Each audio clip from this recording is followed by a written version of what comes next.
कटिहार में इंडिया गठबंधन से कांग्रेस प्रत्याशी तारिक अनवर की जीत के बाद कटिहार आरजेडी जिला अध्यक्ष इशरत परवीन ने अपने आवासीय कार्यालय पर स्वागत सह सम्मान समारोह का आयोजन रखा, जहां कटिहार से सांसद तारिक अनवर उनके आवास पर पहुंचे और भारी संख्या में इंडिया गठबंधन के कार्यकर्ताओं ने उन्हें माला पहनाकर स्वागत किया।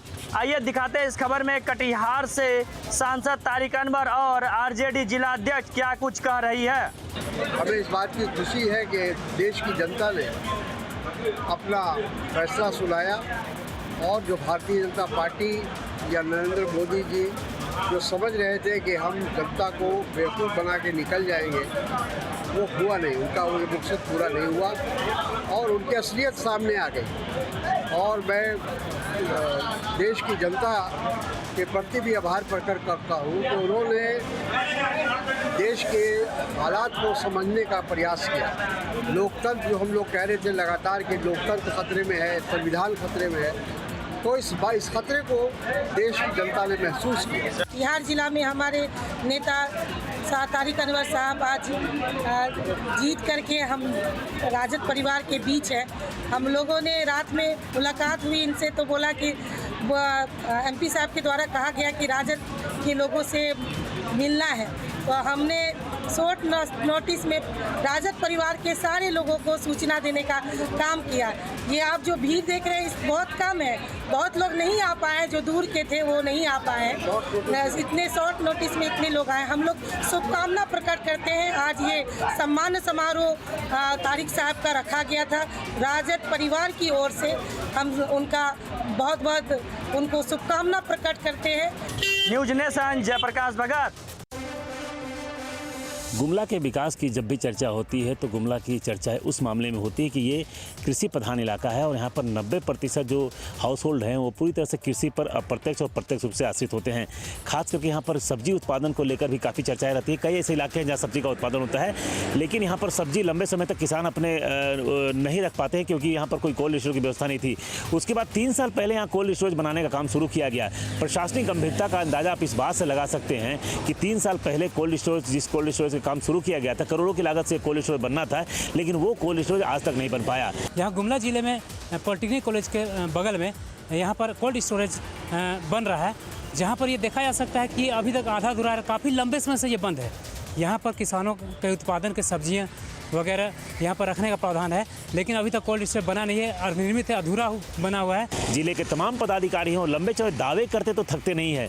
जिला का कृषि विभाग हो या जिला के प्रशासनिक पदाधिकारी हो, डीसी भी हर समीक्षा में कृषि को प्रमोट और सपोर्ट करने की बात करते हैं। लेकिन सवाल यहाँ ये पैदा होता है कि क्या केवल बयानबाजों से ही किसानों को राहत दी जा सकती है या किसानों के लिए कुछ करने की आवश्यकता है। किसान अपना मेहनत तो करता है, लेकिन उसकी सब्जी उत्पादन कोल्ड स्टोरेज में रखे जाएंगे, उससे समय पर निकाला जाएगा बाजार में, तो उसकी अच्छी कीमत मिल पाएगी। लेकिन शायद प्रशासनिक पदाधिकारियों को केवल फाइलों पर और बयानों से विकास करने का दावा करने का लत लग गया है। जमीनी स्तर पर विकास की जो हकीकत है वो स्पष्ट बता रही है कि प्रशासनिक पदाधिकारी किसानों के प्रति गंभीर नहीं है, जिसके कारण किसान लगातार दंश झेल रहे हैं और किसानों की आर्थिक स्थिति में सुधार नहीं हो पा रहा है। इस कोल्ड स्टोरेज जल्द पूरा कर देना चाहिए। प्रशासनिक पदाधिकारियों की बात करें तो वो भी गोल मटोल जवाब देकर कहीं ना कहीं बचना चाहते हैं, जो स्पष्ट दर्शा रहा है कि कथनी और करनी में गुमला जिला प्रशासन में स्पष्ट देखने को मिल रहा है। न्यूज स्टेट बिहार झारखंड के लिए गुमला से सुशील कुमार सिंह।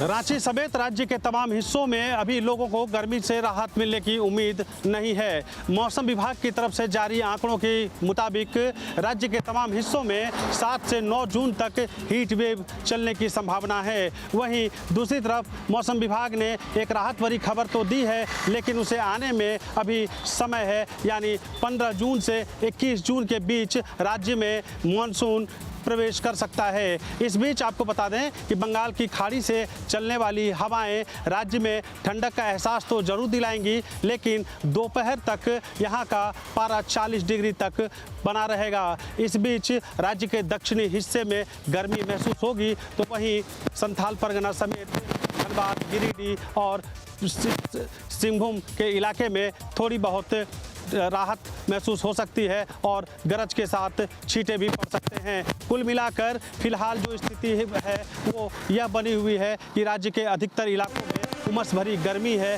और अभी थोड़ी दिनों तक और लोगों को गर्मी से सामना करना पड़ेगा। उत्तम आनंद, न्यूज स्टेट।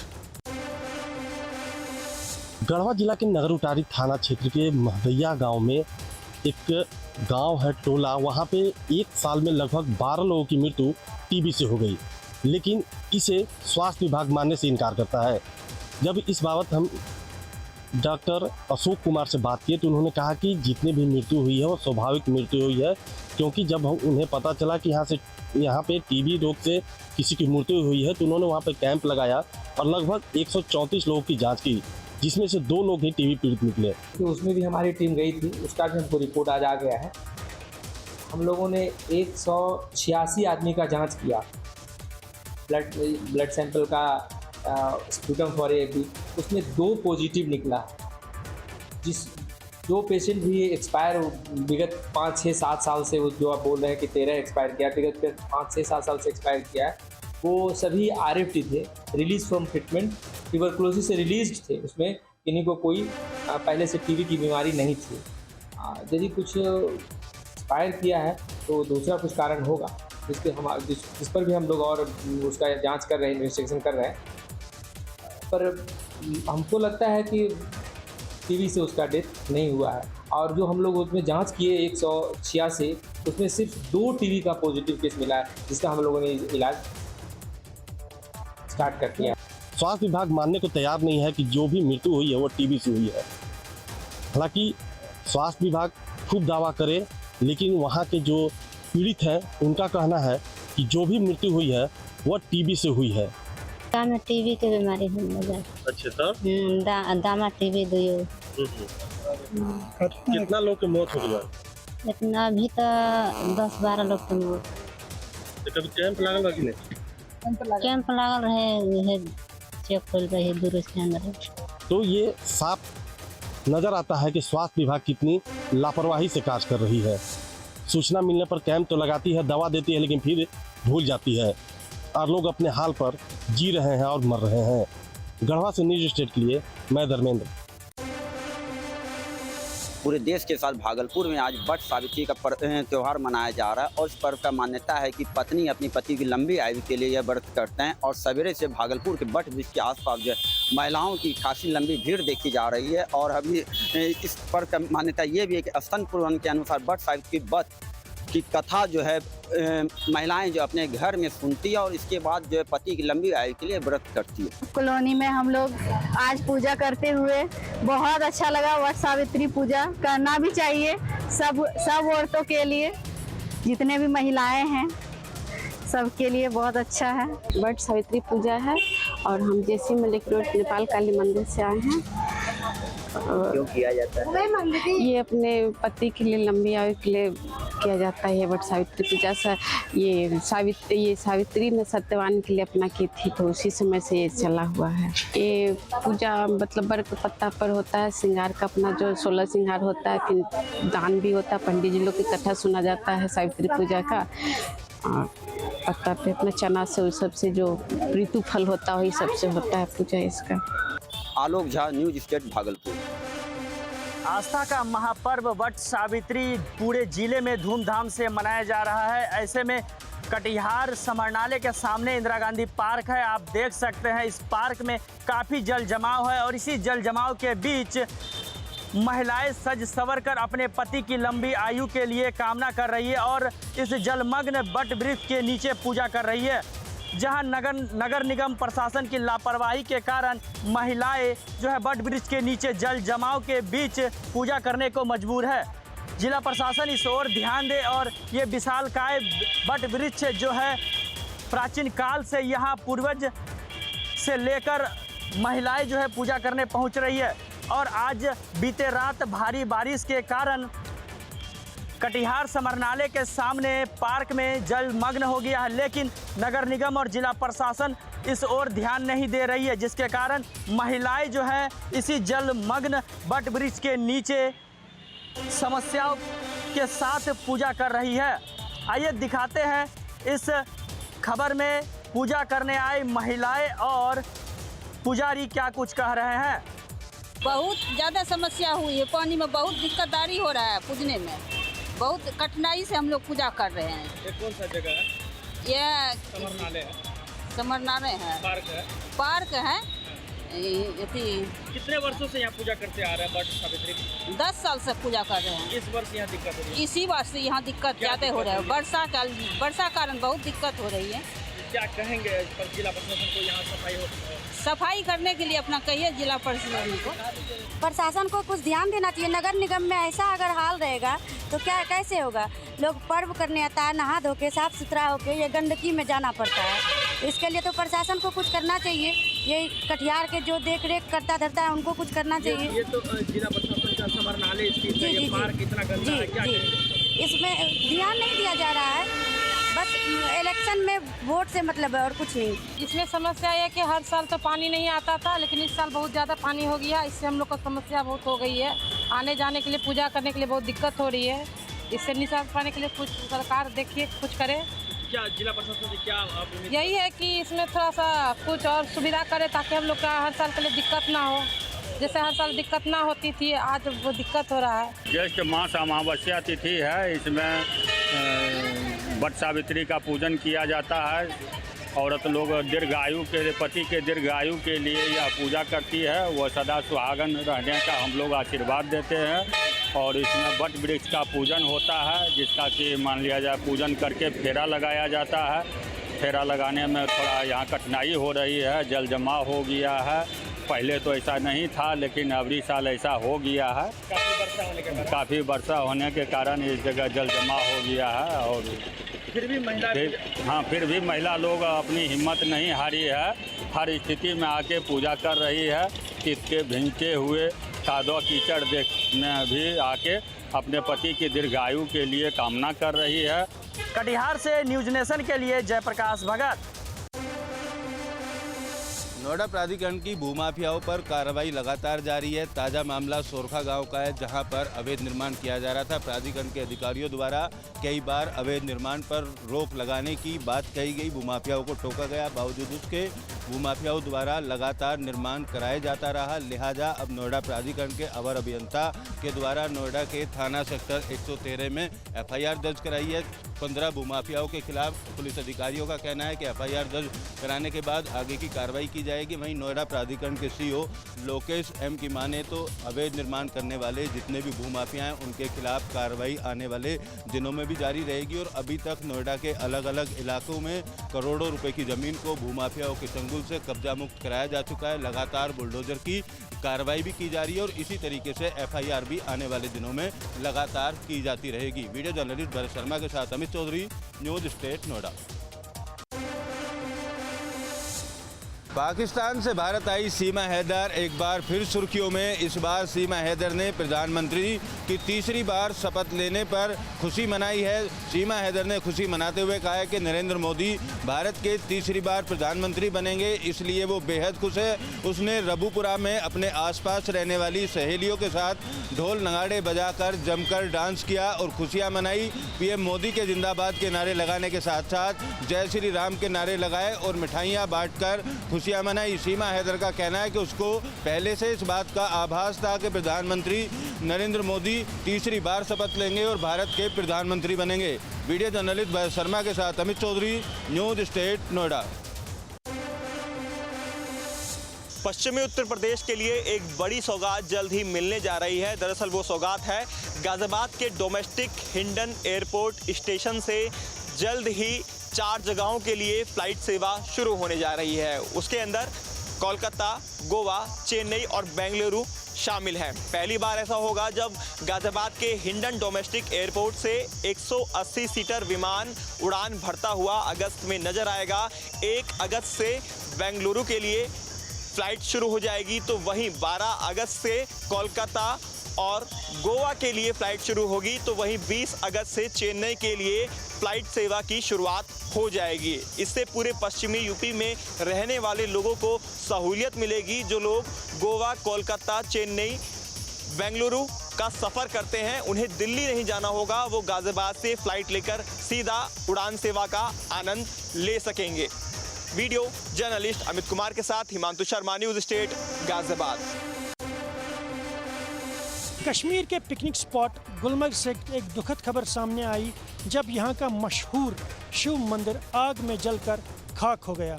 मैं इस वक्त गुलमर्ग में खड़ा हूँ और मेरे पीछे आप देख सकते हैं ये वही शिव मंदिर है जो आग के शोलों में लिपट कर खाक हो गया। बताया जा रहा है कि ये मंदिर जो है पूरी तरह से आग में क्षतिग्रस्त हो चुका है।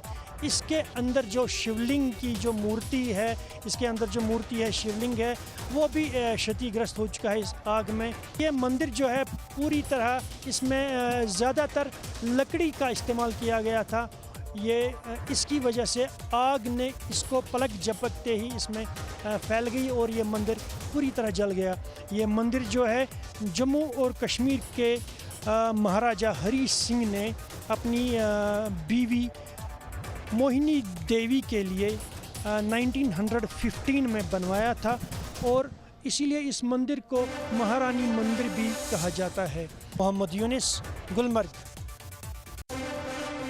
उत्तर प्रदेश सरकार ने फ्लैट बायर्स और दुकान खरीदने वाले लोगों की रजिस्ट्री कराने के लिए अमिताभ कांत की सिफारिश को लागू किया था। बावजूद उसके नोएडा के बिल्डर योजना का फायदा नहीं उठा रहे हैं, बकाया नहीं दे रहे हैं। उसके बाद प्राधिकरण ने कड़ी कार्रवाई करनी शुरू कर दी है। नोएडा के सेक्टर 75 में मौजूद है जो मॉल मैं आपको दिखा रहा हूँ, ये स्पेक्ट्रम मॉल है। इस मॉल को प्राधिकरण के अधिकारियों ने सीईओ के आदेश पर अटैच कर लिया है। इस कंपनी की बात की जाए तो एम्स मैक्स गार्डेनिया कंपनी पर प्राधिकरण का 2410 करोड़ रुपया केवल 2 परियोजनाओं पर बकाया है। वो बकाया वापस ना करना और स्कीम का लाभ ना उठाने के चलते प्राधिकरण के सीईओ लोकेश एम के आदेश पर यह कार्रवाई की गई है। इस मॉल के अंदर जितनी भी अनसोल्ड प्रॉपर्टी है वो अब प्राधिकरण द्वारा अटैच कर ली गई है। हालांकि मॉल सुचारू रूप से चलता रहेगा। जिन दुकानदारों ने अपनी दुकानें यहाँ पर खरीदी हैं वो यहाँ पर अपनी दुकानों का संचालन कर सकेंगे, लेकिन जो प्रॉपर्टी यहाँ पर बिकी नहीं है उस प्रॉपर्टी को अब प्राधिकरण की बिना मर्जी के नहीं बेचा जाएगा। प्राधिकरण की स्कीम की बात की जाए तो बकाया का 20% जमा करने के बाद प्राधिकरण द्वारा पार्ट में रजिस्ट्री कराने की स्कीम लाई गई थी। अमिताभ कांत समिति की सिफारिश के बाद बावजूद उसके नोएडा के तमाम ऐसे बिल्डर हैं जो इस स्कीम का फ़ायदा नहीं उठा रहे हैं और ना ही बकाया जमा कर रहे हैं। तो ऐसे बिल्डरों के खिलाफ अब उनकी संपत्ति अटैच करने की कार्रवाई की जा रही है। इसी बिल्डर की अगर बात की जाए तो सेक्टर 46 में स्थित एक सोसाइटी के 122 फ्लैट पिछले दिनों सील किए गए थे। उन फ्लैटों को अब नीलाम करके पैसा वसूल करने की कार्रवाई प्राधिकरण के अधिकारी करते हुए दिखेंगे। वीडियो जर्नलिस्ट भरत शर्मा के साथ अमित चौधरी, न्यूज स्टेट नोएडा। उत्तर प्रदेश के जनपद मुजफ्फरनगर में थाना रतनपुरी क्षेत्र के इंचोड़ा गांव पर जहां पुलिस चेकिंग कर रही थी तो उसी चेकिंग के दौरान 3 बाइक सवार सामने से आते हुए दिखाई दिए। उस चेकिंग में पुलिस ने जैसे ही उन्हें रोकने की कोशिश की तो उन उक्त बदमाशों ने वहां से भागने का प्रयास किया तथा साथ ही साथ पुलिस पर फायर झोंक दिया। पुलिस ने अपनी जान बचाने के लिए जैसे ही बदमाशों पर फायर झोंका तो एक गोली एक बदमाश को जा लगी तथा 2 बदमाश मौके से भागने में फरार हो गए। जिस बदमाश को गोली लगी उसका शिनाख्त नीलेश राय के रूप में गई, जो कि बिहार से 2 लाख रुपए का इनामी बदमाश था। मुजफ्फरनगर के थाना रतनपुरी क्षेत्र में एक मुठभेड़ हुई जिसमें बिहार एसटीएफ, यूपी एसटीएफ और मुजफ्फरनगर पुलिस के जॉइंट ऑपरेशन में बिहार पुलिस से वांछित 2 लाख के इनामी अपराधी नीलेश राय जो बेगूसराय का रहने वाला था उसकी मुठभेड़ में मृत्यु हो गई है। तो उस संयुक्त ऑपरेशन में बिहार एसटीएफ तथा यूपी एसटीएफ भी साथ थी तथा उन्हें तत्काल ही मौके से उठाकर अस्पताल के लिए उपचार के लिए जाया गया, जहां पर डॉक्टरों ने उसे मृत घोषित कर दिया। मुजफ्फरनगर से न्यूज स्टेट के लिए अरविंद चौथ।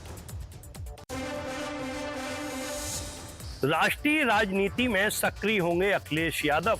कन्नौज लोकसभा से सांसद बने रहने के बाद करहल विधानसभा से अखिलेश यादव सीट से दे सकते हैं इस्तीफा। तो वहीं नेता प्रतिपक्ष में कौन नेता प्रतिपक्ष बनने के लिए चर्चाएं शुरू हो गई हैं। हालांकि खबर मिल रही है कि शिवपाल सिंह यादव को नेता प्रतिपक्ष बनाया जा सकता है। तो वहीं करहल विधानसभा की अगर हम बात करें तो करहल विधानसभा से अखिलेश यादव के परिवार के ही एक व्यक्ति को सीट देकर वहां विधानसभा में चुनाव मैदान में उतारा जाएगा। हालांकि तेज प्रताप यादव की चर्चाएं नंबर 1 पर बनी हुई हैं कि तेज प्रताप यादव करहल विधानसभा से विधानसभा का चुनाव लड़ सकते हैं। हालांकि वहीं दूसरी तरफ पूर्व विधायक सोबरन सिंह यादव ने अपनी सीट को छोड़कर अखिलेश यादव को सीट देकर चुनाव मैदान में उतारा था। तो वहीं समाजवादी पार्टी दोबारा से सोबरन सिंह यादव को करहल विधानसभा सीट से दोबारा से चुनाव कहीं नहीं लड़ा दे, तो कहीं ना कहीं ये अपने आप में देखा जा सकता है कि एक तरफ समाजवादी पार्टी के परिवार से तेज प्रताप यादव का नाम चल रहा है, तो वहीं दूसरी तरफ सोबरन सिंह यादव जो करहल सीट से विधायक थे उनका भी नाम चर्चा में आ रहा है। हालांकि देखना होगा कि करहल विधानसभा से तेज प्रताप यादव को समाजवादी पार्टी चुनाव लड़ाएगी या दूसरी तरफ पूर्व विधायक सोबरन सिंह यादव को चुनाव मैदान में उतारेगी।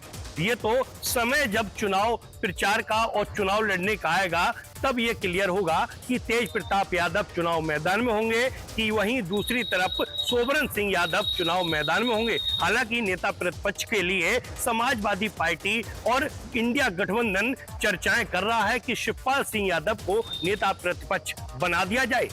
मैनपुरी से न्यू स्टेट के लिए अवनीश मिश्रा।